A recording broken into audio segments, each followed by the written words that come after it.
দেখতে পাচ্ছেন আমরা হচ্ছে এখন সাজেক ভ্যালি থেকে একটু ছাড়িয়ে প্রায় কংলাক পাহাড়ে উঠে কাছে চলে এসেছি এবং আমরা উঠবো কংলাক পাহাড়ে এই যে এদিক থেকে।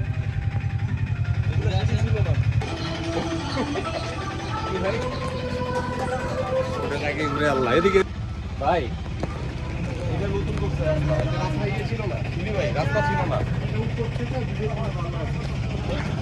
তামির তামির তামির আমার একটু ভিডিও করতো।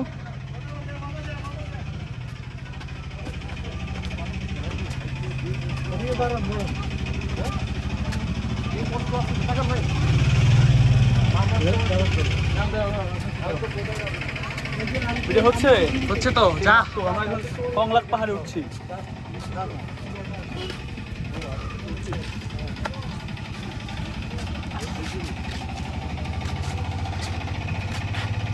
একটু পজ কর তো।